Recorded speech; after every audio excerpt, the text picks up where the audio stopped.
If you're looking for a cheap itinerary from traveling from Bangkok to Hua Hin to Phuket to see the islands, you've come to the exact right place. I'm Steve. If you've not been following me, subscribe now. There's lots of information in this. I've been living in Thailand for nearly 6 months. I came here with minimal money. I've secured an education visa. There's videos on that. And I live on a highly strict budget whilst trying to build a business out here. So I'm going to share all the information, all the mistakes and things I've learned along the way.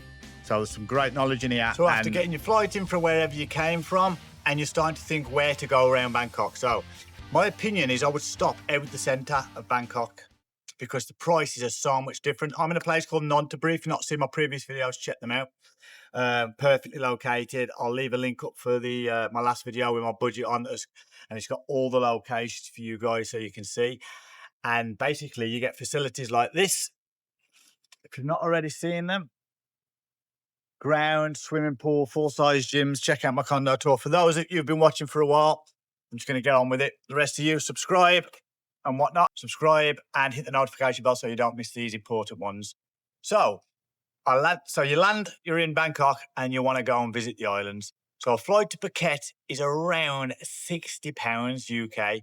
I'll put the conversion rate up here in baht and dollars for you guys. And then from there, you're literally there. So you just literally travel around the islands. You get the excursions, all cheap. So a £60 flight, you can go over there. And then the places to stay in Phuket there is unlimited. But I'm not going to give you places to stay in Phuket because there is so many. So you can do that yourself with Airbnb. Everywhere's cheap. There's some great accommodations out there. But however, from there, when you go just down the high streets, you'll see all the excursion shops to go to Railay Beach, Maya Bay, which is famous for the beach with Leonardo DiCaprio. Most people want to go and see that. I recommend going once on all of them and that's it. I would never go back just because it's very touristy, very busy, as you can see in the videos. I'll put some B-rolls in for you. But it's worth visiting once. And whenever you approach the excursion places, just try and knock them down by 1,000 baht because I'll manage to do that if there's two of you, or 500 baht a person. You'll definitely save it. Do not take the first price that they offer you. You'll always do it.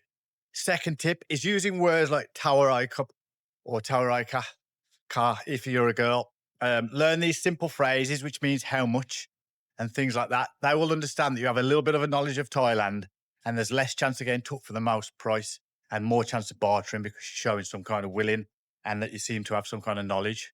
I've learnt that by going up to tuk-tuks and speaking English, as well as trying to talk in a little bit of Thai, and the price is different. So there's a little tip for you guys. So yeah, fly out from Bangkok, stay on the outskirts if I was you. You can always venture in. It's a little bit cheaper if you're on a budget. If you're not on a budget, enjoy it. Get in the centre amongst all the nice places, the madness, the expensive places. But this is for budgets. So then, you've done your 3 days in Phuket. The prices, like I say, they're self-explanatory, the islands and that. The elephants, if you want to go and see the elephants, Phuket, in my opinion, is the best. The place I went to, I can't remember the price, but I will leave the link in the description. But this is some footage of it. And the lady was amazing. So much knowledge, learn about the elephants, get to feed them, walk alongside them. And then you get to also cook, have a meal as part of the price. It has changed dramatically, so I can't remember the exact price now, and it's changing. And there's so many, but I recommend going to the Elephant Sanctuary in Phuket. It is phenomenal. You get to witness how they get rubber extracted from the rubber trees, have a meal cooked, showing how it's all made fresh from the ingredients within the sanctuary. So that is a highly one as well. Anyway, once you land back to Bangkok, this is what I recommend. So we're going to be starting in Bangkok for obvious reasons. It's where you land. Okay, then you're going to go from there to Phuket, visit the beaches, have a few days, visiting Patong Beach and all the different things that you want to do. Then you land back in Bangkok. So then from there, we're going to go to Hua Hin. Now, this is a gem. You can get the buzz using 1-2Go Asia. If you've not used it, this is the app. They're absolutely brilliant. Cheap, easy instructions to follow, and so just simple travel. Really simple travel without breaking your bank. And then you get to Hua Hin, and this is where I would highly recommend staying. I'll leave the link in the description for you. Called Retro Set In, and you come out the little alleyway, and you walk down, and you're straight on the beach. Now, here's a loophole for you. Maybe frowned upon. Oh well. There's beach hotels all across the front. Okay, one's called La Habana. I stayed in that. It's absolutely beautiful. You can actually go back the next day and use the facilities using the Wi-Fi password. It's a bit frowned upon, but the next day I was on the beach after stopping in that nice one, decided to downgrade to the retro set, which is beautiful because I'm on a budget, and then just went back the next day and used all the facilities. No one batted an eyelid. So yeah, frowned upon, not illegal, one of those. And the facilities are phenomenal, as you can see in the B-rolls. Then you can go onto the beach. Here's another tip. If you don't want to pay the 400 to 600 baht to have a ride of the horse, which I love doing, I used to have a horse, you just offer them 100 baht for if you're just doing it for your socials and a video and you want 5 minutes on it, just offer them 100 baht tip and they'll let you go on for 5 minutes. I found that out. I got a quick clip for my socials and for this to enjoy, and that was all I needed. So there's another tip. Then, when you're in Hua Hin, or Hua Hin, however you want to pronounce it, don't come at me in the comments.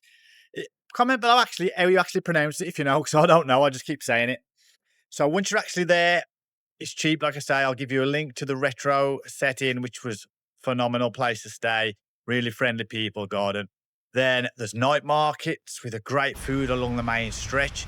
And then some of the best free things to do in Hua Hin is the temples. You could pay like a donation of like 20 baht to feed the monkeys, like you can see in the video, and speak to the monks and go and see all these sites. Walk across the beach, that's free. There's a lot of things you can do where you want to pay for, but I've just given you the cheapest, easiest, fun things to do that are free. So I'll get to Hua Hin, visit these temples, but you can see I'll leave the names on in the description and things like that. Completely free just to get about and cheap on a grab, as well as the monkey calf. And then you get to see all the monkeys and all of that. So that's Hua Hin. Get yourself down. Then once you get back to Bangkok, out or in and around Bangkok, you've got all the rooftop bars, everything you already know about in Bangkok. I'm just trying to give you some cheap itinerary. So you've also got the driving range and the outskirts of Bangkok, which is 140 baht for all the balls, 45 minutes on a train on the outskirts of Bangkok, as well as rock climbing and things like that. If you've not got me on Instagram, Escapes D Matrix, I'm on there. So if you're in Bangkok, hit me up. I'm doing collabs with people, doing dopamine days where we do exercises and events as well. So hit me up on Insta for that. Oh, you have all the markets like Chatter Chat Market, which is also free. You just get there on a grab. You've got Lumpini Park, which is what I love. If you're into your gym, it's a perfect day to spend a free day. You've got outdoor biometrics, outdoor calisthenics, things like that, as well as this area here with all catfish. And then they've also got the duck that you can ride. It's like a duck boat where you can ride in pairs around the park and things like that. It's amazing. And then when you leave Lumpini Chat Chat Park, there's food stalls all around you so you can experience the street food as well. So that's Bangkok for you. Cheap things to do. Hua Hin, cheap things to do. And now I'm going to show you the golf course. That's just not far from we've got Guy here showing off, look. As soon as I put the camera on him, things turn glorious and he hits a mile. His first shot bounced and skimmed across the floor. As soon as I put the camera on him, he's like just got the Midas touch, he just flies through the air. So I'm going to hit a few balls and explain a bit more about this place too. Cost 280 baht with 2 clubs, an iron and a driver, as well as they gave us 2 pegs, even though we was going to share one, and 80 balls. So that is brilliant. And we've been here a good few hours. The coffee shop had shut, so I had to go and get one that allowed me to bring one in. He had an ice. What did you have, Guy?